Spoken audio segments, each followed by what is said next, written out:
What's going on, fantasy football players? Today is my first official fantasy football video here on the SFS channel.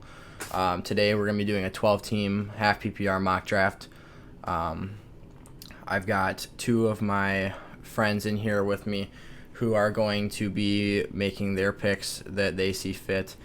And the rest of the picks are going to be decided by the Sleeper Fantasy website. I highly recommend it. It's a great online tool for mock drafts.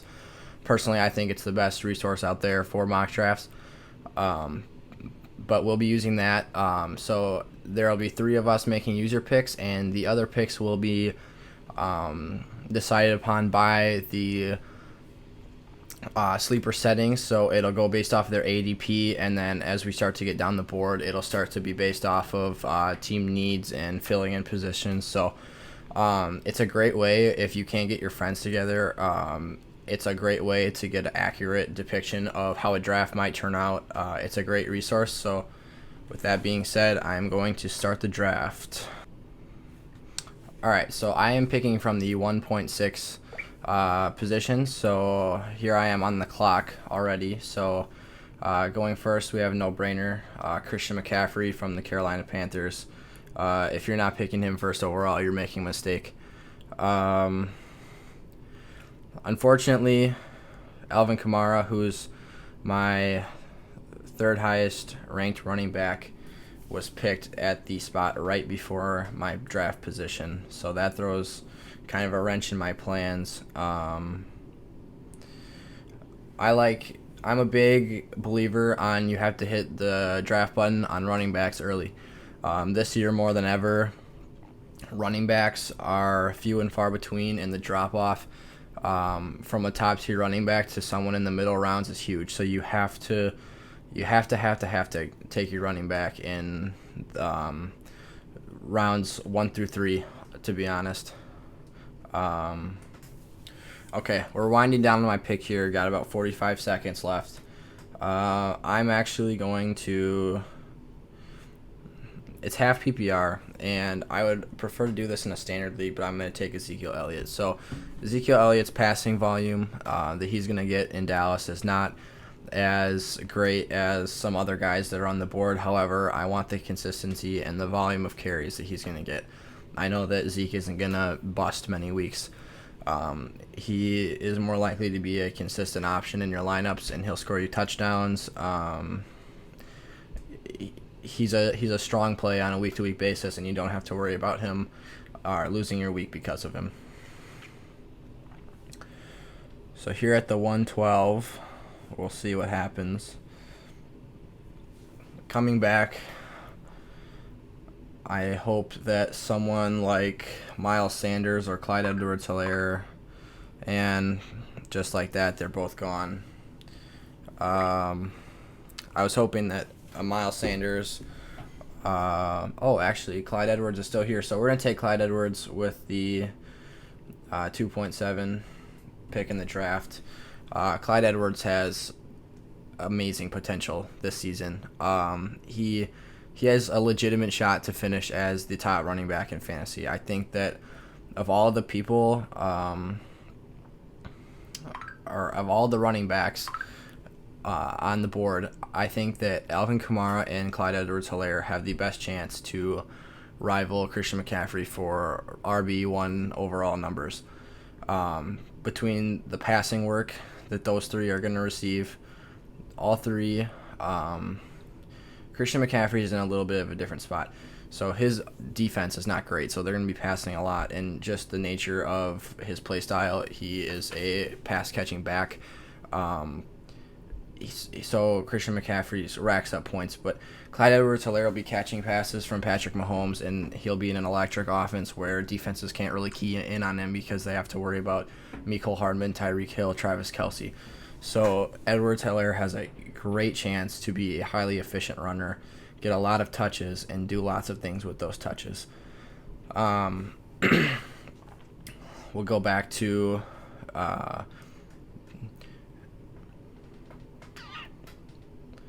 And then when we're talking about Alvin Kamara, he is in a Drew Brees led offense. He has great supporting cast around him, and then he has that elite pass catching role that not that many running backs are able to have the luxury of receiving that work. So Kamara is a guy 100%.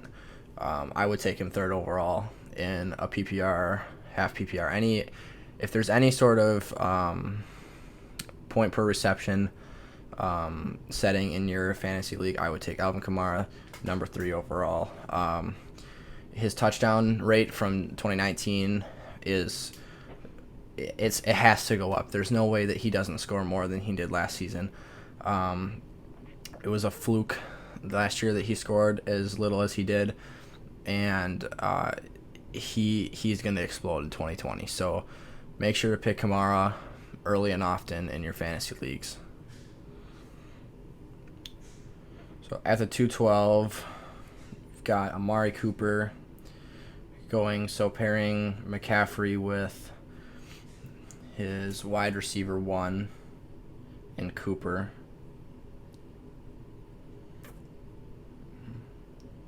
Personally, I might have went, like I said, I think you have to go running back. You have to hit running back as often as you can in the first 3 rounds. But at wide receiver, I would have went Julio over Cooper. I think that Julio is just a better player than Amari Cooper is. And Cooper, I think, has too many threats to take away targets. CeeDee Lamb and Michael Gallup. Zeke's going to command a lot of carries. I don't know if I like that pick at the 212, but he got McCaffrey, so he's got a pretty safe bet there. Over on the other side of the board, I love pairing Josh Jacobs with Miles Sanders. Jacobs is similar to Zeke, but not quite as elite in fantasy at this moment in time. He's gonna get those workhorse carries. He's probably not gonna have a high passing volume, but the rushing attempts will be there, and so he's not gonna ruin your lineup on a week-to-week basis. He'll be a safe staple week in and week out, and you can depend on Josh Jacobs to produce elite fantasy numbers for you every game. And then Miles Sanders. Miles Sanders is the guy that SFS is going to have a rough year if Miles Sanders busts in 2020, because I've already picked him in 3 money leagues. So as my RB1 in one of them, and I was able to snag him in the early second in the other 2. So Miles Sanders is going to have a big impact on whether or not I am a successful fantasy player this season or not. So here we go for my 3rd round selection at the 3.6. And like I said, you got to just keep hitting the draft button on running backs in the first 3 rounds. Austin Eckler's right here, and it's too good to pass on. I think there's a significant drop-off after Eckler. I am not a Kenyon Drake believer. He's down there at ADP 41. I am not a Leonard Fournette guy. The Jags are going to be terrible on defense this year. They have a chance to be... They're going to have the number 1 pick in the next draft. Let's just not leave it up to chance. They will have the worst record in the NFL this year. And it might not be close. They have the potential to be like a 2 or 3 win team if Gardner Minshew can't carry them. And that's a big if, because we love Gardner Minshew, but I wouldn't say he's an elite he's an elite fantasy quarterback at times, but I wouldn't say he's an elite NFL quarterback at this point. So I'm gonna have to take Eckler here. I can't pass up on the RBs this early in the draft.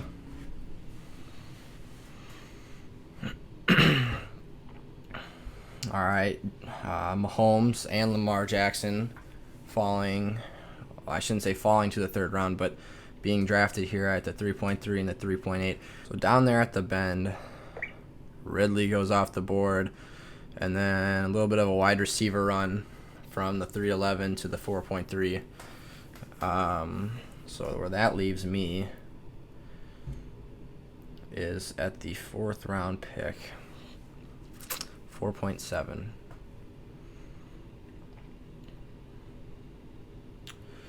All right. So here's my next big point that I love to get after in drafts this year or any year. I've been doing this for the last few years, and it has done wonders for my team.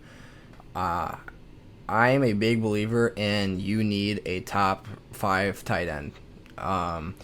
Tight ends are one of the biggest headache causers in fantasy football. If you can't find your guy, you're kind of screwed, because there's the guys that are week in and week out starters at the tight end position and will provide you with week winning numbers are so slim, and it's invaluable to get one of those guys. So I'm going to take Mark Andrews right here. Mark Andrews played on, I believe it was less than half of the offensive snaps in which the Ravens threw a pass last year, and he finished with top 3 tight end numbers. He didn't even have the volume to provide for the numbers that he put up. So I'm taking Mark Andrews here. I am a big Zach Ertz guy, though. If I was at the end of the 4th round or early to mid 5th, I would 110% draft Zach Ertz as my tight end 1. Ertz is the guy I've had the last 3 years, and I finished first, and second, and I like to think it was mainly because of my running back core and Zach Ertz, because he made up for when my receivers busted or when my quarterback didn't have a great week. It's invaluable to have a tight end that you know is going to score more than your opponent's tight end. I can't overstate enough how much of a tight end believer I am for the value to your fantasy lineup. It's all about the positional scarcity. So, I mean, when you look at wide receivers, the NFL is becoming so pass happy that you can find a wide receiver almost anywhere at any point in the draft, or pick one up off the waivers and stream a guy that's going to give you potentially wide receiver 1 or 2 numbers that week. Like, tight end streaming is one of the hardest things to do, and when you only have 5, 6, maybe 7 or 8 this year, because the tight end group is slightly rising up each season, the productive fantasy tight ends are becoming more and more, but at this point it's still the hardest position to find a valuable player at. If you think about it, like, there's 12 teams in this league, for example, so that means 12 tight ends have to be started. The point production between the tight end 1 through 5 and 6 through 12 are night and day. It's an astronomical difference. You have to get a guy that is going to provide you with those top 5 tight end numbers. And then when you look at the wide receiver position, like, the points per game differential between like wide receiver 15 and like wide receiver like 60 is like, that's a bit of a stretch, but like wide receiver 40, 45, like it's like between a point. Like,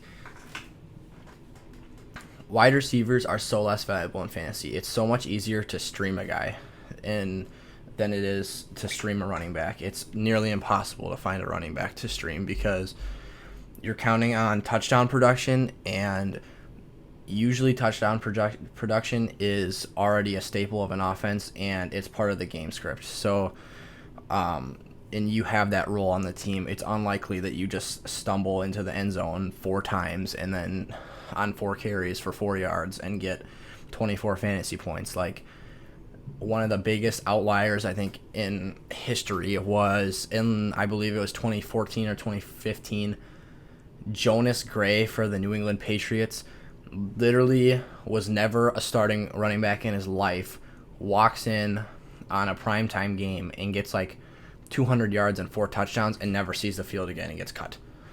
Like, that is a 1 in a million. Like, you're never going to find a guy to stream that's going to give you those kind of numbers at running back or tight end. You can do that week to week with wide receivers. You have to get running backs and running back and tight end early and often, every time. The team holding the 3rd draft spot, I like the way that roster is looking. I'm on the clock right now, but as soon as I'm done making this pick, I'll go break that team down for you guys. Okay, so I need my first wide receiver now. Now is the perfect time to take a wide receiver. The mid-5th round, I'm going to find someone who gives me great value in production every week. And I'm looking at the board right here, and I see two guys that I would love to have on my team. Tyler Lockett and Adam Thielen are two fantastic wide receivers in PPR leagues. Tyler Lockett and Russell Wilson just have a special connection, and those two, it seems like they effortlessly connect on the most crazy down the field and in the red zone plays. I remember the game versus the Rams on, I think it was Monday Night Football or Thursday Night Football this past season. Lockett made an absolutely ridiculous catch in the back of the end zone. But I think I'm going to take Adam Thielen here, and here's why. So the Minnesota Vikings just traded away Stephon Diggs, and along with that, Kevin Stefanski is now with the Cleveland Browns. And what that means is that the Vikings are going to have to pass more, especially because their defense is, in a sense, rebuilding at the moment. Adam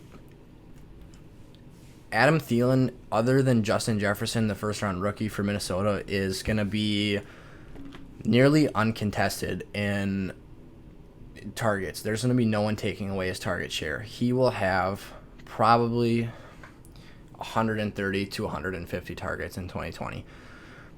Adam Thielen's only question mark, I would argue, is his injuries, and he's had some kind of nagging and lingering injuries over the years that have kind of held him out of games, and it's frustrating for fantasy owners. But when he's on the field, he is an absolutely great player to have on your team. I'm 100% comfortable as having either of those players as my wide receiver one, especially the way the rest of my roster is already filled out. I have 3 running backs, and I will flex one of them, so I will only need another receiver. So here we are now, back at my 6th round pick, and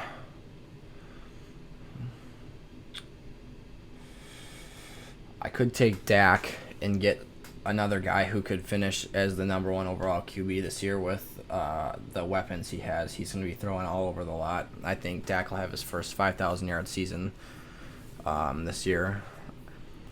But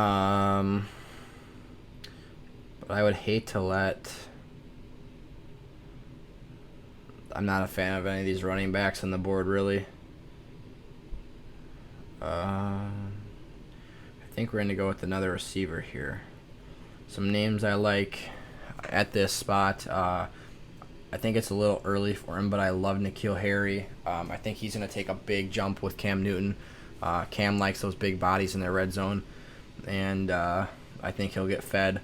But I can't pass up the proven commodity, so I'm going to take Devontae Parker here. He had a huge breakout season in 2019. There's a lot of stats and whatnot out there that say that Preston Williams was targeted more before the ACL injury, and while that's true, I still love Parker as a talent, and he broke out, so I think that no matter what, Fitzmagic is still going to give him an opportunity to be the alpha, and regardless, when Tua comes in, I think that Tua is going to have a clean slate for both of them, and he's just going to air it out to both guys without hesitation. So I think that either are safe picks, but Parker is the safe pick here in the 6th round. Otherwise, I could 100% see myself picking, I saw AJ Green somewhere in here. On my Instagram at Sizzle Fantasy Sports, I just put out, at the time of recording this, it's Sunday. I put out my Sleeper Sunday, and my Sleeper Sunday pick was AJ Green for this week. I think that all reports indicate that Green is primed for a big jump back to his old self. And I think that with Burrow, combined with the fact that AJ Green and the Bengals have a terrible defense, they're going to be throwing a lot. And unfortunately, I'm a big Joe Mixon guy, but I think that's going to hurt Joe Mixon's value a little bit because they're going to have to be throwing more, and Mixon didn't really get much pass work last year. But I think that's great for Green's fantasy value. So He has potential. I'd say this is his last year as a really elite player, but he's got the chance to be that guy one more time. So I wouldn't worry about drafting A.J. Green in your fantasy leagues. Right, so back to what I was going to talk about before was this team right here holding the third position in the draft. So I love what Sleeper did for this team. So they picked Barkley at the 1.3. Fantastic. Arguably the most talented running back in the NFL. And I would argue it's probably not even close. So his skill set is ridiculous, and nobody can touch what he has the potential to do right now. Then they came back, and at the 210 pick Jonathan Taylor. I love Jonathan Taylor in 2020, and most people don't. Here's why I am huge on him. You're going to be able to trade dirt cheap for Jonathan Taylor at the trade deadline because the first half of the season, he will likely be splitting touches with Marlon Mack. But once Taylor proves himself and gets on the field enough, that job is going to be his. No Naheem Hines, no Mack. Taylor's getting the goal line carries, and he's running behind Quentin Nelson. And when you're that good at running back, running behind that good of an offensive lineman, you're going to be cooking. And Jonathan Taylor has potential to be a top 15 running back, in my opinion, once he takes that job over.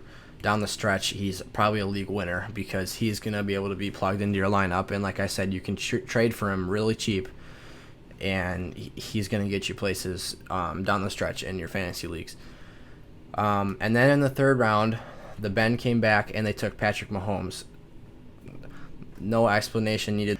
In the fourth and fifth round, they go running back 2 more times. So they have 4 running backs that I'm huge on. I'm a big Todd Gurley guy, and I'm a big DeAndre Swift guy. I would love to keep talking about that team more, but I'm on the clock, so we got to make a pick here. Okay, so A.J. Green is still there, and I love that. What quarterbacks are there? This is the time I'm comfortable. Okay, the quarterbacks that I would have taken in this range. So I guess Russell Wilson is the end of the current tier for me, so I'm just going to pass. Oh, okay, never mind. I was just scrolled down.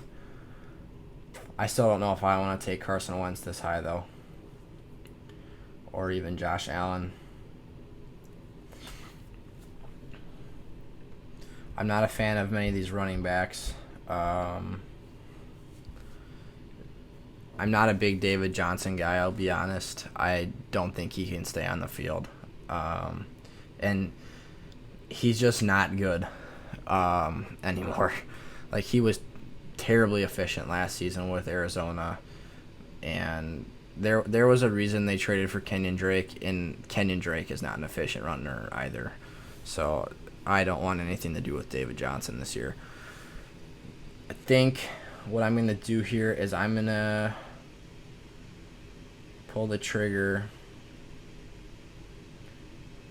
and 30 seconds. You know what? I'm going to take, it's a bit of a reach. I don't like to reach, but I also don't want to play it safe.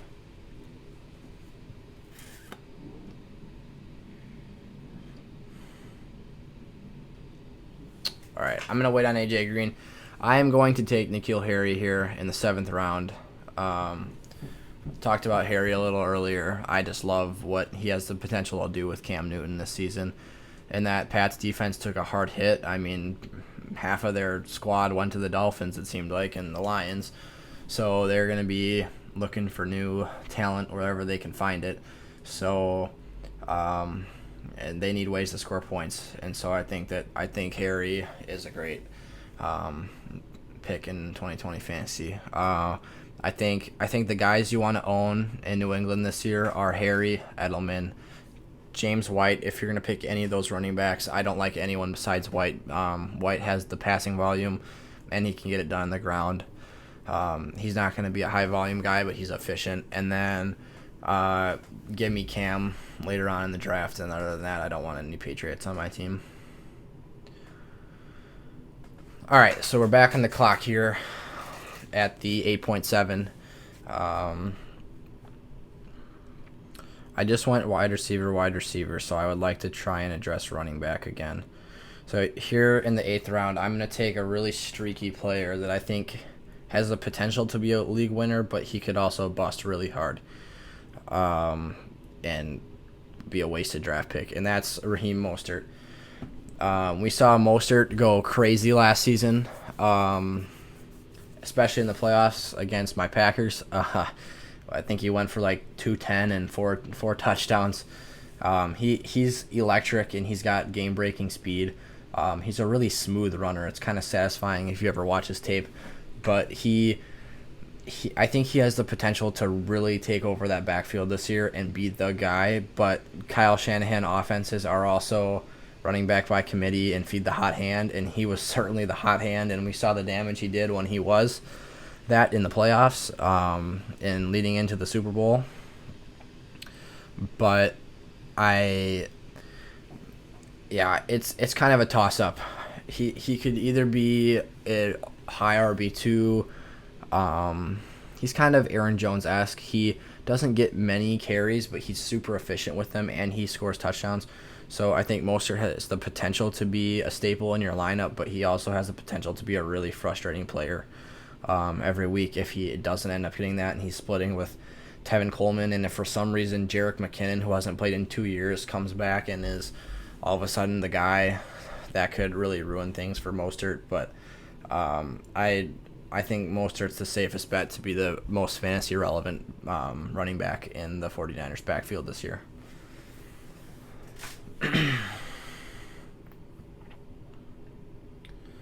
Some other notable names on the board. We've got Matt Ryan. I think Matt Ryan is probably the best quarterback left on the board. I love Baker Mayfield and his weapons. However, with Kevin Stefanski heading over there just recently, that team is going to be Nick Chubb, Kareem Hunt. They are going to run the football so much. It's going to be exhausting. It's not going to be fun football to watch, I'll be honest with you. It'll be similar to the Vikings last year. Really similar, honestly, because of the personnel. Beckham is going to be kind of like that Diggs guy. They're just going to hammer the football, and then they're going to go play action over the top to Beckham and try and hit a home run ball.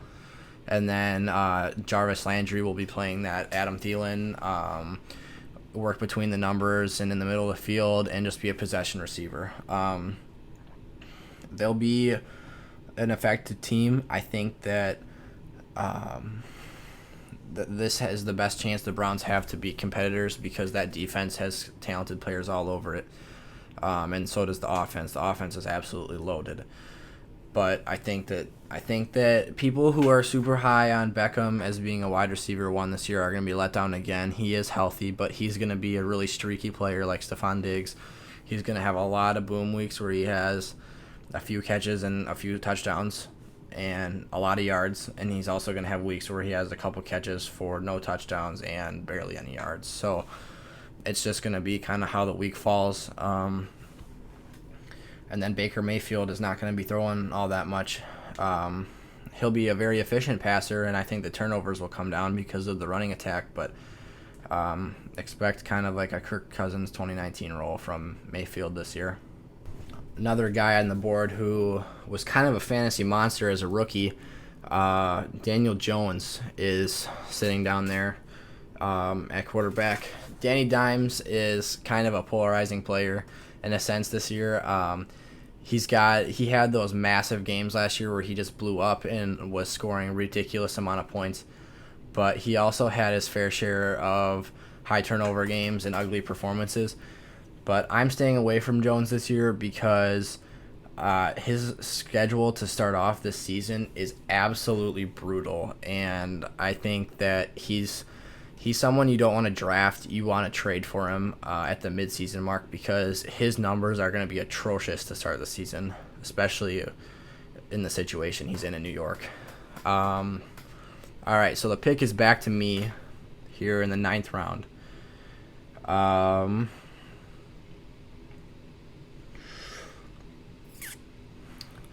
Ninth round, I'm comfortable going quarterback. But here's another thing that is extremely useful in fantasy football.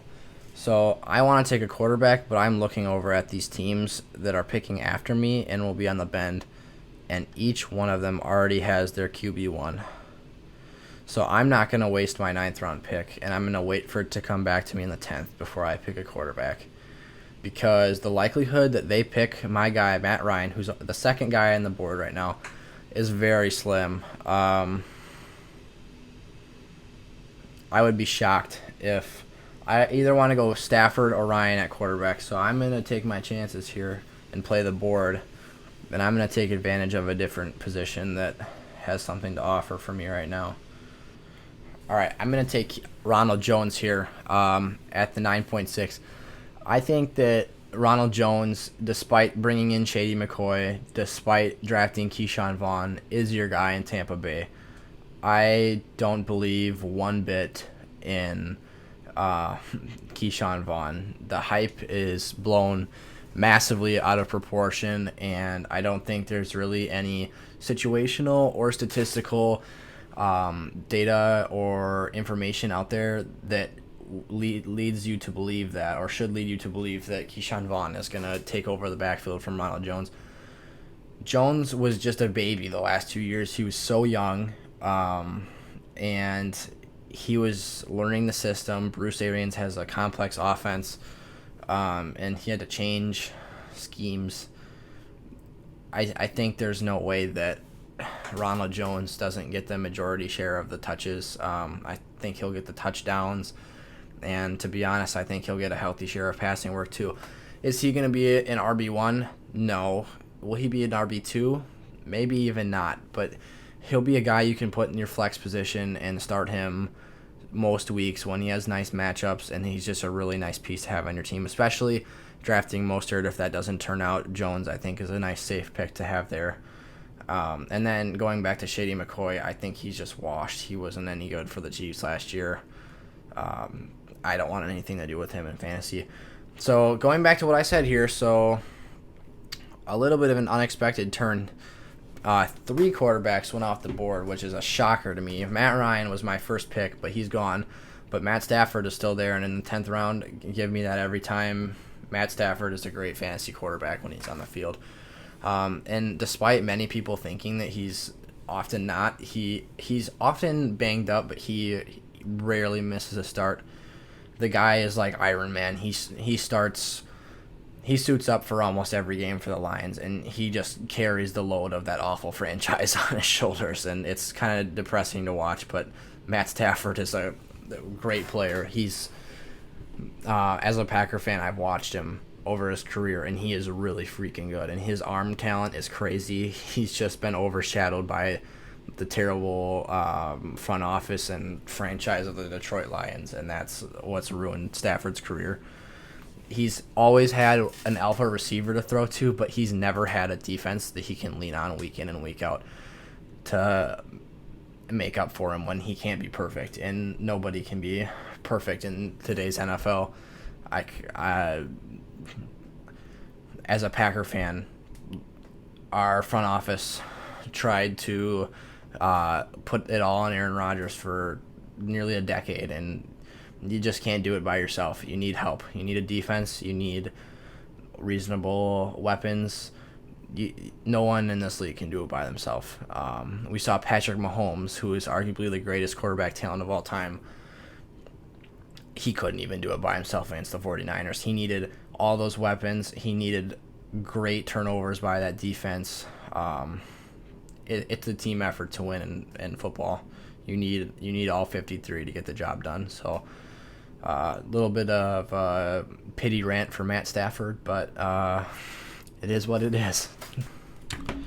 All right, I think that my friend who's picking at the 1.1 is currently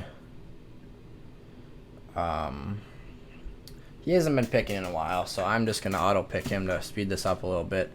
So we'll go Tua there and bring it back to me in the 11th round. And right here, I'm just going to snatch up I think it's a perfect time to snatch up my second quarterback. Actually, no. I just found a guy I love. Marvin Jones Jr. So, in standard scoring and half PPR leagues last year, it was half PPR.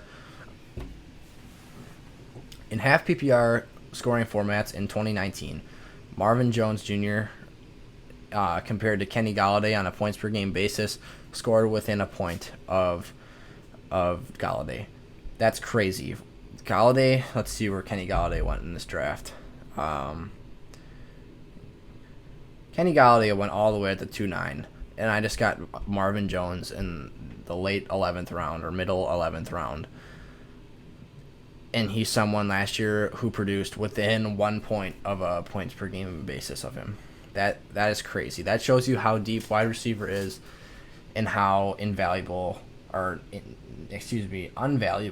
they are in fantasy. Wide receiver is not the position you want to go heavy on. Running back zero, is a strategy out there. Terrible strategy. If you're ever going to do running back zero, you should just forfeit your league and trade all your players to a different team that can actually use them, because you're not going to win doing RB0 in almost any format. You need those running backs. Wide receivers are just not going to get the job done for you if you pick them back-to-back in the first and second round. The running backs this year, more than ever, there's less and less workhorse running backs than there's ever been in the time I've been playing fantasy football.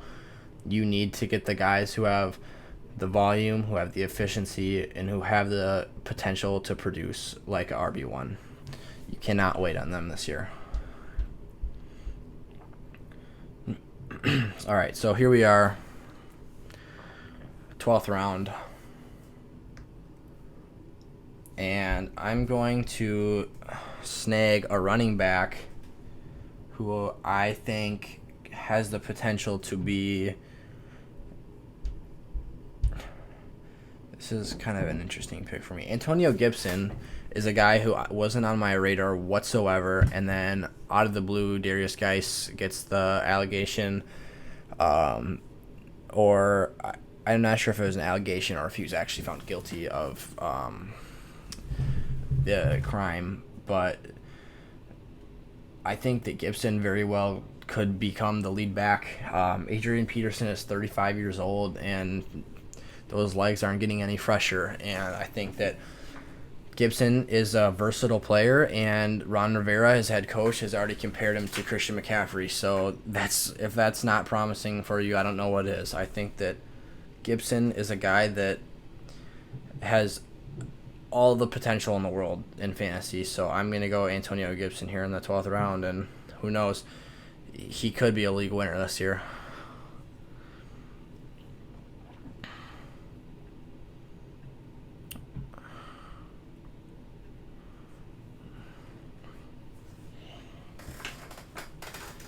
All right, so I was hoping that Julian Edelman would follow me here at the 13.6, but he actually went at the last pick in the 12th round, so I'm going to have to settle for someone else, which is completely okay. I think now is the perfect time. I'm going to draft my QB2 right here. Let me just make sure there's not anyone else I would rather have. Yeah, the skill position players are getting pretty weak, and Tom Brady is a quarterback I absolutely love in fantasy. Tom Brady, love him or hate him, think he's washed or think he's great, Tom Brady is in a position where he literally can't fail in 2020. All Tom Brady has to do for Tampa Bay is dink and dunk to like he's always done, in some people's opinion, his whole career. Tom Brady haters will say that he just checks it down to his running back and he's a system quarterback, and honestly, I couldn't care less if you think he's the GOAT or if you think that he is washed and garbage at this point in his career. Tom Brady has the best check down weapons he has ever had. If he just swings to a drag route to Chris Godwin and Chris Godwin runs for 75 yards, guess what? Tom Brady gets every single one of those points. If he throws a duck down the field and Mike Evans jumps up and mosses somebody, guess what? You just got all those points. Like Tom Brady doesn't have to be an elite player to put up elite fantasy numbers with the receivers, running backs, and tight ends surrounding him this year. He is in my opinion he's a riskless player. Very worst, Tom Brady's going to give you high end QB2 numbers. He's not going to give you rushing volume, but he's going to put up a lot of yards. Like I don't want to hear the Tom Brady hate this year. A minute left to make my 14th round pick. We're winding down in the draft here. 20 rounds. It was only supposed to be 17, so I'm gonna cut it off after the 17th round is over. All right, now I think it's time to maybe snag my second tight end of the group. Jared Cook should not be here in the 14th round, so that's an easy decision. Cook is a amazing talent at tight end, and Sean Payton loves to use those guys in the red zone. I would take Cook over all these guys that went before him, honestly, up until T.J. Hawkinson. I would take Waller before him, maybe. But I would take him as like the 6th or 7th tight end off the board. I think that the cutoff for tight end for like those top 5 or 6 guys I was saying you have to get earlier, I think that Jared Cook is in that mix. He was fantastic with the Raiders. He was fantastic with the Saints last year. He'll get red zone receptions, so he'll get touchdowns. And then Sean Payton and Drew Brees trusts him, and Sean Payton wants to use his tight ends. So I think this is maybe Cook's last year as a productive player because they drafted Adam Troutman, who I think someday is going to be a fantasy star. If you're in a dynasty league, please pick Adam Troutman. He won't let you down. Adam Troutman is gonna be. He will return on investment for you. He will produce massive ROI for people who pick Adam Troutman and stash him away on their dynasty benches. But back to Jared Cook, easy pick right there. O.J. Howard was the next tight end that went after him, and he's probably not even going to start this year because for whatever reason Gronk decided to put down the WWE title and get back on the football field after he was actor performer for a season. So hopefully Gronk had fun doing that. But O.J. Howard, I have a bit of a bitter taste in my mouth from him last year. I picked him. I think I picked him at tight end 5 in my big money league last year, and he was just a disaster. I ended up having to shell out a trade for Zach Ertz because, like I said, I can't stand having a headache at tight end. Howard had like one good week for me last year. It was really frustrating. So I don't want anything to do with him until he's on a new team, to be honest. Let's get this moving a little bit.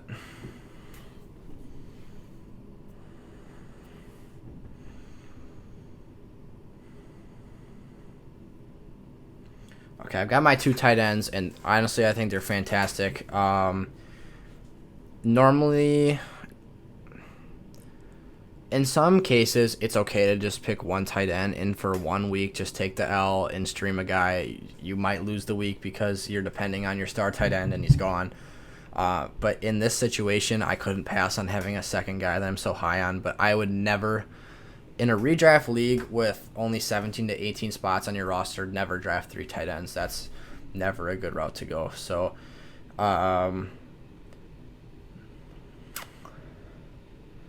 with that being said, I think that I'm going to go with another running back. I'm actually going to go for a handcuff play here.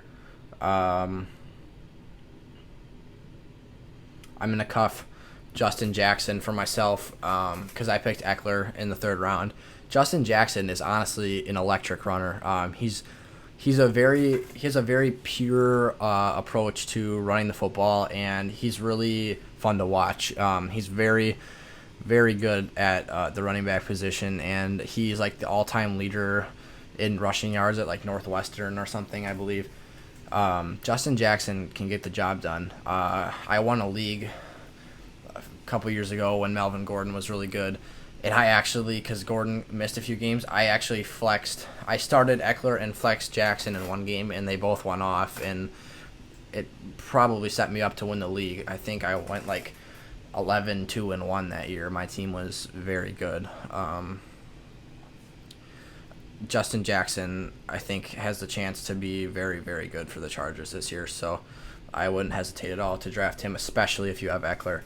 If you want to just handcuff and try to get trade bait or fall into a position where you get a RB1 if someone gets hurt, I'm personally not a big fan of doing that because it's risky and kind of a waste of a draft pick if you don't own the starter, but you can't go wrong with Justin Jackson, I don't think. Another guy that I see is still on the board that I would love to pick coming back is Latavius Murray.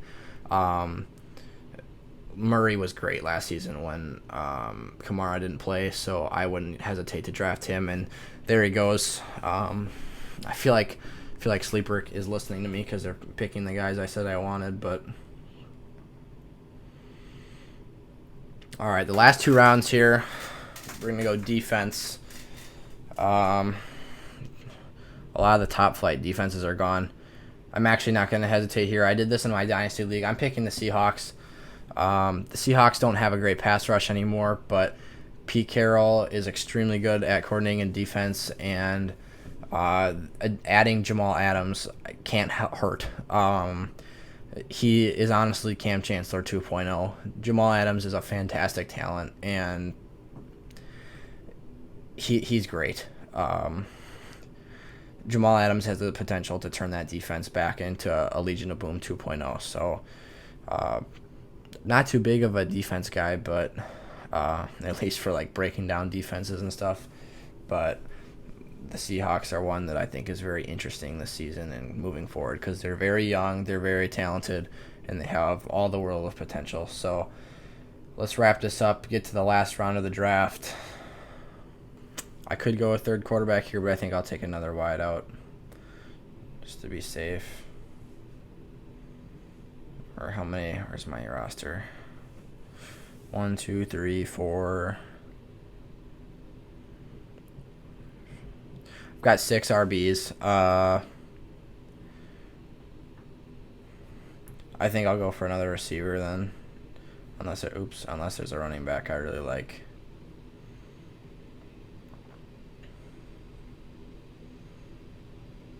That's what I'll do. All right, I'm going to take Adrian Peterson here with my last pick, just because it was a bit of a risky pick to take Gibson without knowing if he's really going to get the load or not. So Peterson, it's him or Peterson. I don't see anyone else taking those touches.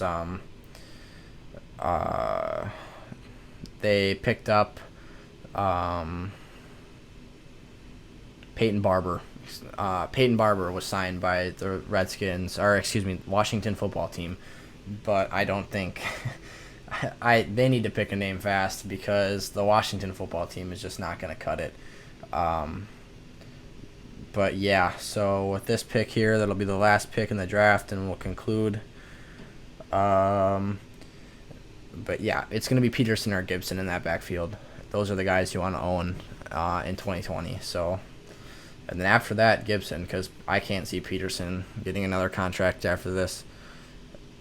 It's never been done by a running back before.